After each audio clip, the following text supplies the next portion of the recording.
Heyo, I'm Trevor, and I'm playing Fire Emblem. So, yeah, this is another one of those games that I probably really should have played, but never have before. And I kind of skipped the opening cutscene because I wanted to get straight to the gameplay footage for this game. Because you might know the story, or you might not. I'll give you a quick summary. A really militaristic country in the eastern part of this continent is getting ready to shore up an invasion, and we're playing right now as one of the countries that's kind of caught in the middle of it. A smaller group that's kind of consisted of a bunch of Marquesas that act as sort of like feudal lords that each govern this area, and they're all bound by an oath of fealty. So what's going on here is that we're nowhere near the proper war effort yet. Our Roy's dad, which is the dude with the red hair, and yeah, Roy's our boy. Roy's who we're playing right now. If you played Melee, if you played Smash Bros. Melee, you know who that is. And yeah, bandits are attacking his town because well, they haven't got a whole lot better to do, and they're pretty sure they're gonna get fucking screwed once the other invading nation comes into play. So yeah, like I said, bandits are attacking the castle. Oh, and Roy's dad, the Marquess, is kinda sick. So it's starting to look like Roy will have to take up the military leadership duties by himself. So, yeah, this game's a tactical RPG type of game. I'm sure most of you who've already played know this already. But, it's got an interesting play style, and it kind of plays like a turn-based... It's turn-based, but it's something between a turn-based strategy, turn-based RPG... Yeah, tactical RPG type of game. But, one mechanic that really kind of fascinated me, and I know, I'm fucking late to the party, but one of the mechanics that really fascinated me was that each individual unit gets experience by themselves. And I always really liked this idea in, well, basically any strategy game where you would have individual units that gain sort of veterancy or seniority, because after they survive a combat, they get better at it, which makes them greater assets to the war effort later on. I'm not completely sure if these guys carry over, but if they do, they'll become a really great asset.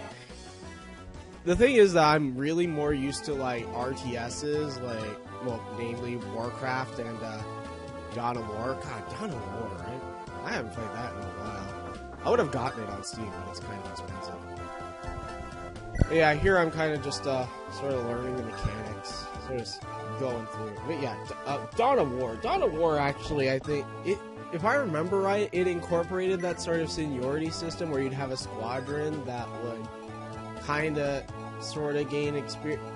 No, well, I guess they had like one dude that would gain that kind of experience in a squadron. And it was really, it's a pretty good game. If you like Warhammer 40k, I'd check out Dawn of War. I played, Dark Crusade. Dawn of War Dark Crusade, that's what I played. With the Necrons. Again, the Necrons are my 40k race.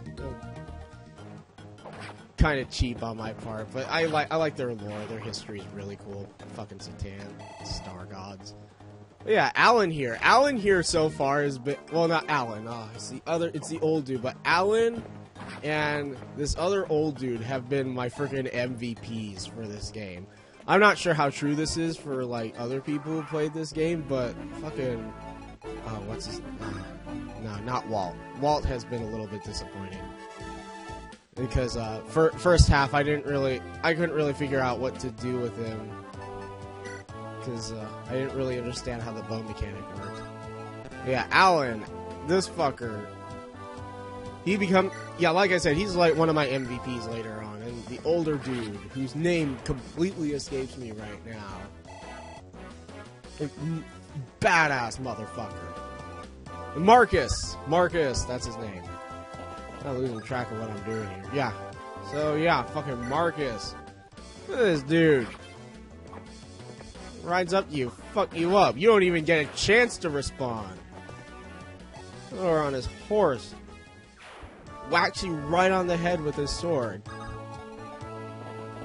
Well, yeah, something else that I've actually kind of ended up liking about this game that I didn't really expect to was the battle sequences with little animations. That's actually really interesting. I like how they handle that.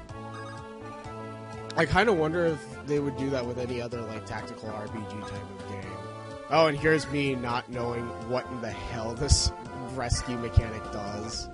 It was like, oh yeah, I guess I'll do it. Burp. And me ending my turn prematurely. I forgot to move Roy. Just look at Wall. He's just standing there while he gets an axe straight to his face. Jesus. I mean, yeah, I know.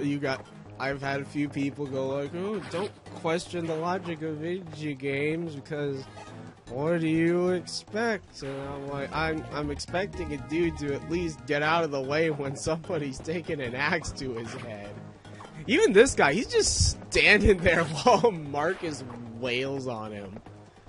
Jesus. I mean, I know the old dude is badass, but come on, dude. Like flinch or something. But yeah, the animation is actually really good, especially for the graphics they're working with. Really interesting. If a little bit silly. Alright, so I got Roy here. I'm moving him up. He also starts with a rapier, which it's actually kind of funny. Yeah, at least he's using it right. Just like stabbing him straight in the face. It's not like he's going anywhere. There's boars. Fucking. Alright, so Marcus is going over there, and he's gonna probably give this guy a nice whack on the head. Bam! Yeah. What? Dude, you don't think you fucking stand a chance, do you? Get out. Yeah, there's a little bit of an issue here, and again, I know you guys are gonna jump on my back for daring to question the logic of video games, but it's something that kind of bugs me. And well, this is something that kind of came up in a lot of Spoony videos, but namely a lot of Counter Monkey videos, where you have like a bunch of enemies, like bandits, who will fight you to the death. Like, these guys are just here to like pillage, grab some stuff, and run. But half of them are like sticking around and even trying to fight to the last man. But they're pretty clearly outmatched and outgunned. And I'm not really sure what their leader thinks they're going to accomplish by like standing in front of the castle, because that's what he's doing. He's just standing in front of there, hoping to bar us from getting in. I mean, there weren't any bandits inside the castle proper, so what does he think he's going to accomplish? I don't know. I mean, I guess when you have the impending threat of a incredibly powerful militaristic country about to invade you and just wail the ever-loving fuck out of you, you kind of do crazy things to get by, but usually said crazy thing is run the fuck away.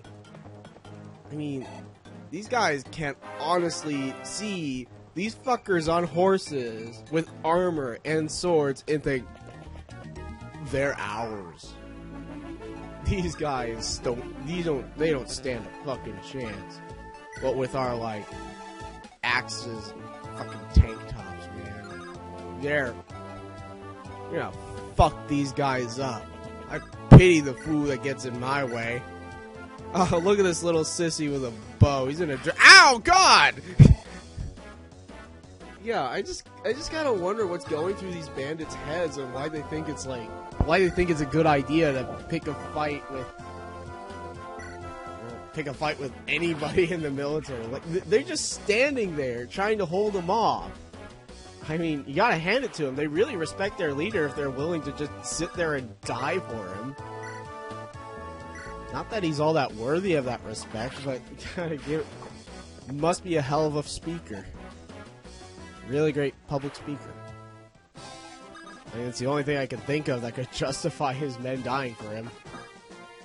I couldn't think of anything. Oh yeah, drop that one unit that I completely forgot I was carrying. Oh, no, not the horse. Howlin'. You're a horse. It's a little bit hurt. I think it's... Okay, so here... Ooh, yeah. Admittedly, when it comes to like an archer shooting you, you don't really have much of a chance to get away, but... Dude's coming at you on a horse with a sword. You could probably like... Do it! Oh, damn! Roy stabbed him through the face! Or her. I'm not really sure, actually. The archers kind of look like they're lady folk, but I get the feeling... I get the feeling that Walt might be the only lady folk here. Walt. Not Walt. My bad. I've been pronouncing his name wrong this whole time. Oh. My face is red. And I just found out that... Okay. Yeah, for one reason or another, Boris didn't have his weapon equipped. Yeah. I mean, he comes to the battle and his weapon isn't already at the ready. Alright. I mean, I've heard of dumber things. I mean, I guess he doesn't have to. He's just letting the team carry him. Fucking Marcus and Alan. You guys fuck your shit up. This is me putting Alan at the front. Or at least I was going to. And then I realized, oh shit. This horsey took damage. Better do something about that. Here, let me take your vulnerary. What is that exactly? Vulnerary.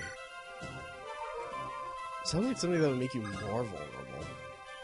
Oh yeah, all those red squares are gone at least, so that's something. That's something that kind of puzzled me a bit. Like, why are the red squares there? Yeah, those. Why are those even there if you can't move to them? There might be a mechanic later on that they relate to, but I don't know. I don't get it. Are they just there to indicate, like, attack range? Rumbling idiot, you can't take down a few pathetic... What's pathetic about them? They got armor and you don't, dude. He just got stabbed in the face. I'm amazed he's still alive. Got stabbed in the face twice. God. Oh, he's deadly with that thing. His only disadvantage is that his enemies have necks of fucking adamantium. Jesus. This is where I was kind of unsure if Walt could get him from the side, so I just put him behind Roy. Right. Shoot him in the... Yeah, looks like he hit him in the face. Man. This guy's got like a steel-plated fucking skull. Yeah. Lance isn't impressing me very much here. Alright, so this did... Being able to move through other units is interesting. I mean, I can get why, but it's kind of funny because I keep seeing in every other game that you couldn't move through squares with allied units in them. Okay, get in here. It's a little bit odd that you can't attack diagonally opposed characters, but I guess that would count as like 2 squares instead of 1 because you have to go up and over, or over and up. Oh, here he heals himself. He's like, oh no. He's about as proficient at combat as anyone else, so... so strong. Dude, you're so strong. You took like 3 sword hits to the face, fucking arrow in the head. I'm gonna seize my own castle. Hey, Dad. What's up? Roy? Yeah? I'm Roy. Alright, thanks for the rip. How is my health? You don't want to know about that.